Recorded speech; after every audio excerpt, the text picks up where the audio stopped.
Hello friends, welcome to my channel. আজও একটা দুর্দান্ত স্বাদের রেসিপি নিয়ে হাজির হয়ে গেছি আপনাদের কাছে।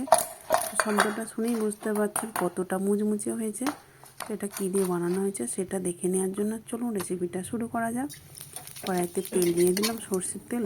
তেল গরম হলে 1 চামচ গোটা জিরে দিয়ে দিলাম, 1/2 চামচ করে আদা রসুন থেতো করে রেখেছিলাম সেটাও দিয়ে দিলাম। দিয়ে দিলাম একটা বড় সাইজের পেঁয়াজ কুচি, কাঁচা লঙ্কা 3 থেকে 4টে, 1/2 চামচ হলুদ, জিরে ও লঙ্কা গুঁড়ো।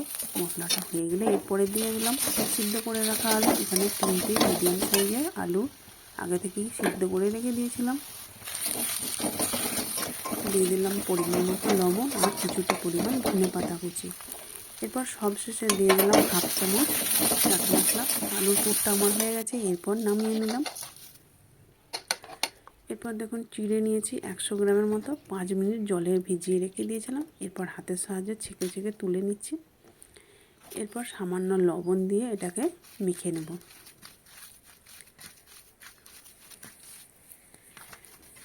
এরপর দেখুন হাতে তেল মাখিয়ে নিয়ে গোল গোল করে পাকিয়ে নিচ্ছি। এরপর এর মাঝে পুর দেবো, সেই মতো একটু জায়গা করে নিয়েছি। এবার মাঝে পুরটা দিয়ে চারদিকটা বন্ধ করে দিলাম। দেখুন তো এইভাবে আমি একটা গোল গোল শেপে বানিয়ে নিয়েছি। তো চাইলে আপনারা অন্য কোনো শেপে বানিয়ে নিতে পারেন। তো যারা আমার ফেসবুক পেজ থেকে দেখছেন, পেজটা অবশ্যই ফলো করে দিতে পারেন। আর যারা আমার ইউটিউব চ্যানেলের নতুন বন্ধু আছেন, একটা সাবস্ক্রাইব করে পাশে থাকবেন।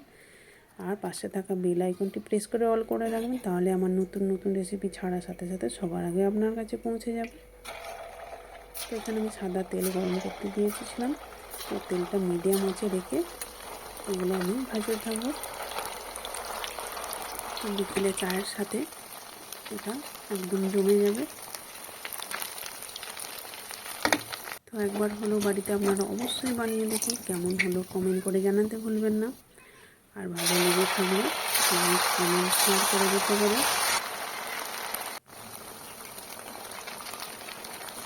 দেখুন সবগুলোই আমার ভাজা হয়ে গেছে। এরপর তুলে নিলাম।